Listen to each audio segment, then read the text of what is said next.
अब हम लोग एक एक करके देखते हैं। हम लोग राजस्व प्राप्ति को सबसे पहले समझते हैं। रेवेन्यू रेसिप्ट जिसको बोलते हैं, क्या बोलते हैं इसको?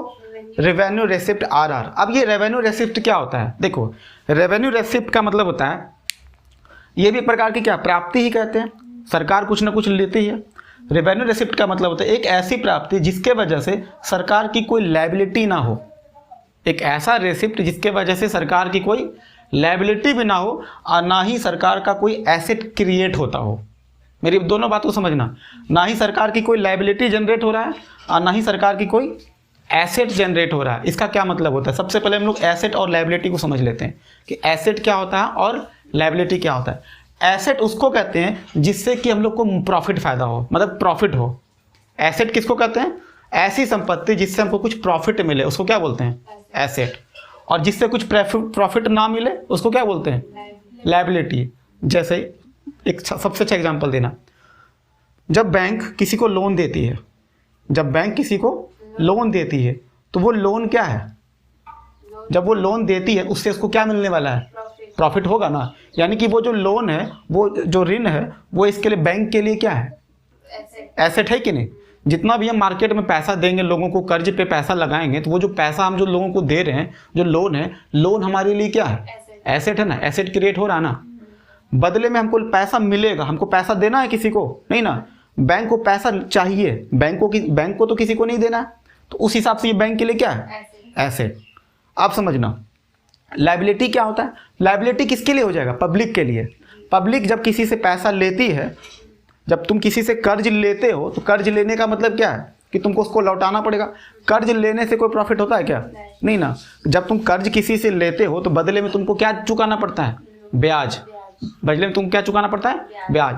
तो जब तुमको बदले में कुछ चुकाना पड़े, यानी कि तुम्हारे ऊपर देनदारी है, देयता है, तुम्हारे ऊपर लायबिलिटी बढ़ जाता है कि तुमको देना पड़ेगा। जब तुम किसी से कर्ज लेते हो, इसका मतलब है कि तुम्हारे ऊपर ये प्रेशर होता है कि तुमको पैसा क्या करना है? लौटाना है। तो जब भी कोई भी चीज़ लौटाने की बात होती है तो उसको हम क्या बोलते हैं?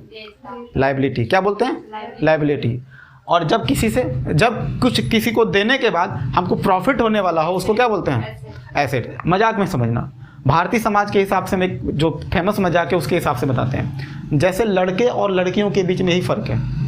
आमतौर पर जो भारतीय समाज में जो बेटा होता है, तो बेटा के बारे में क्या बोलते हैं? वो हमारे लिए क्या है?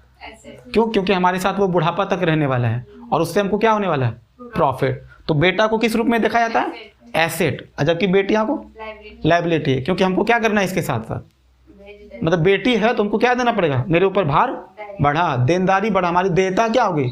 हमको उसके दहेज के लिए पैसा। तो उस सेंस में अगर समझेंगे, अगर उस सेंस में समझेंगे तो वहाँ पर क्या हो जाएगा? लड़की क्या हो गई? लड़का क्या हो गया? समझ में आया? एसेट और लायबिलिटी समझ में आ गया ना?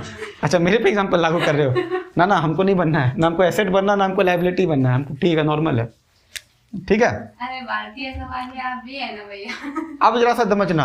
अब देखो, अच्छा एक और अच्छा एग्जांपल लेते हैं। जब समझ ही रहे तो इसको और अच्छे तरीके से समझते हैं। जब भारत सरकार, ध्यान देना, जब भारत सरकार सरकारी कंपनी में कुछ पैसा लगाती है, इन्वेस्ट करती है, उससे क्या होगा? भारत सरकार को मुनाफा होगा कि नहीं होना? जब वो पैसा लगाती है कॉर्पोरेट सेक्टर में, मान लो वो पैसा लगाती है, उससे क्या होगा? मुनाफा होगा। तो जब वो इन्वेस्ट करती, किसी चीज़ में पूंजी फंसाती है, उससे उसको क्या होगा? फायदा होगा।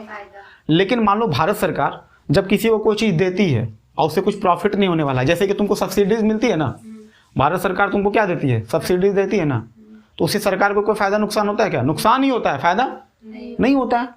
तो एसेट और लायबिलिटी की बात जब हम समझेंगे, जब भारत सरकार किसी से लोन लेती है, जैसे भारत सरकार कई बार अपने खर्चों को पूरा करने के लिए विदेशों से लोन लेती है, आरबीआई से लोन लेती है, अपनी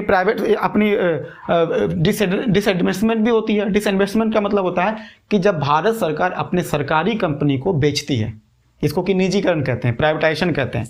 तो जब वो प्राइवेटाइजेशन होगा तो उससे क्या होगा? सरकार को इनकम जनरेट होगा ना। तो हम ये कहना चाह रहे हैं कि जब भारत सरकार किसी से लोन लेती है, तो लोन लेती है, उसको बदले में क्या देना पड़ता है? ब्याज देना पड़ता है। तो जो ऋण लेती है उसको क्या बोलते हैं हम लोग? वहाँ पर लायबिलिटी क्रिएट हो रहा है ना, हो रहा है ना, वहाँ पर एसेट तो क्रिएट नहीं हो रहा है। लेकिन जब भारत सरकार किसी चीज़ में पूंजी लगाती है तो वहाँ पर उसको क्या होने वाला है? फायदा होने वाला है, लोगों को रोजगार मिलेगा। बात समझ में आया? एसेट लायबिलिटी, वो लड़का लड़की वाला सबसे अच्छा एग्जाम्पल है। और अभी कई सारे हमारे पास एग्जाम्पल्स होंगे जिसके माध्यम से हम लोग एसेट और लायबिलिटी को हम लोग ठीक से समझने वाले हैं। अब जरा सा देखना कि जो राजस्व प्राप्ति कितने प्रकार का होगा। सरकार को जो राजस्व की जो प्राप्ति होती है, या तो वो टैक्स के रूप में लोगों से पैसा लेगी। अच्छा, कुछ ऐसे चीज होगी जो टैक्स के रूप में नहीं आता है, जो नॉन टैक्स वाले में आता है। तो कर प्राप्ति, या तो कर प्राप्ति के माध्यम से, या तो टैक्स के माध्यम से सरकार प्राप्त करेगी कुछ ना कुछ, या तो बिना टैक्स वाला। तो इसको बोलते हैं टैक्स रिसिप्ट। इसको क्या बोलते हैं? टैक्स रिसिप्ट, यानी कि कर प्राप्ति। और इसको क्या बोलते हैं? Non tax receipt. अच्छा, एक चीज और दिमाग में आ रहा होगा कि टैक्स, ये जो हम बार बार जो कह रहे हैं कि देता क्रिएट कब नहीं होता है? जब हम ऐसे समझो, भारत सरकार को जब हम टैक्स देते हैं, कर का जब हम लोग भुगतान करते हैं, तो उससे कुछ बेनिफिट होता है हम लोग को क्या? नहीं। कर के बारे में एक ही चीज कहता है कि कर एक मुफ्त, मतलब कर जो होता है, जो टैक्स होता है, वो एक मतलब कि एक पक्षीय भुगतान होता है, मतलब वन साइडेड हम लोग दे रहे हैं। बदले में सरकार हमको उस कर के बदले कुछ देगा, इसकी गारंटी नहीं है। इसलिए कोई भी अगर कहता है कि हम सरकार को जो टैक्स चुकाते हैं तो सरकार की जिम्मेदारी बनती है कि हमें ये सब चीज़ चाहिए, तो ऐसा नहीं है कहीं लिखा हुआ। सरकार को तुम कर देते हो, लेकिन कर के बदले में तुम्हें सरकार कुछ देगी, इसकी कोई गारंटी। तो कर एक प्रकार का क्या है? एक पक्षी भुगतान है। क्या है? एक पक्षी। तुम सिंगल तरफ से, एक ही तरफ से दे रहे हो, वन साइडेड जिसको कह सकते हैं, वन साइडेड पेमेंट कह लो इसको क्या बोलते हैं? वन साइडेड पेमेंट है, जिसके बदले में तुमको कोई प्रॉफिट नहीं मिलने वाला है। वो अलग बात है कि सरकार उस पैसे से तुमको फिर लास्टली बेनिफिट देती है, और इसके पीछे टैक्स का पूरा दुनिया समझेंगे कि सरकार कर क्यों लगाती है। ठीक है, तो सरकार को जो कर की जो प्राप्ति होती है, जो पैसों की जो प्राप्ति होती है, कुछ कर की प्राप्ति नहीं, मतलब ऐसे समझो, सरकार को जो रेवेन्यू रिसिप्ट जो होता है, तो उसमें क्या होता है? अब मान लो कि सरकार या तो टैक्स के रूप में तुमसे पैसा लेगी, तो सरकार के पास जो खजाना जो भराएगा वो इसके रूप में भी भराता है। और कुछ ऐसे प्राप्ति होती है, जो कुछ ऐसे रिसिप्ट होते हैं जो कर के इतर होते हैं, जो कर वाला नहीं होता है। जैसे अगर कर के रूप में देखा जाए, देखो सरकार तुमसे पैसा कैसे कैसे लेती है। समझो, सरकार तुमसे इनकम टैक्स लेती है ना, आयकर, तुम जो कमाते हो उसका एक निश्चित रूप से कर चुकाना पड़ता है। उसके अलावा सरकार कॉर्पोरेट टैक्स भी लेती है। किससे? निगम, जो बड़ी बड़ी जो कंपनी है, जो प्राइवेट कंपनी, उससे क्या लेती है? कॉर्पोरेट टैक्स, जिसको कि हम लोग क्या बोलते हैं? निगम कर बोलते हैं। तो सरकार तुमसे क्या लेती है? कॉर्पोरेट टैक्स भी लेती है सरकार तुमसे। इनकम टैक्स किसके लिए लेती है? आम आदमी के लिए लेती है। ये किसके लिए? कंपनी वालों के लिए। स्टेट ड्यूटी क्या होता है? अब यहाँ पे परिसंपत्ति का एक तरह से कर हो जाएगा। जब तुम कोई घर बनाते हो, मकान बनाते हो, तो वहाँ तुमसे उसके बदले भी कर लिया जाता है, उसको क्या बोलते हैं? State duty. उसके बाद क्या होता है? गिफ्ट टैक्स, उपहार कर। जब तुम किसी से गिफ्ट लेते हो तो बदले में तुमको कुछ कर चुकाना पड़ता है, उसको क्या बोलते हैं? Gift tax. उसके बाद क्या होता है? Custom duty. कस्टम ड्यूटी में क्या होता है? जब हम लोग की इंपोर्ट और एक्सपोर्ट के दौरान, जब हम लोग बाहरी देश से कोई सामान आता है तो वहाँ पर कर लगाते हैं, ताकि वो सामान हमारे यहाँ सही रेट में बिक सके। आयात और निर्यात पर लगने वाला जो टैक्स होता है उसको क्या बोलते हैं? कस्टम।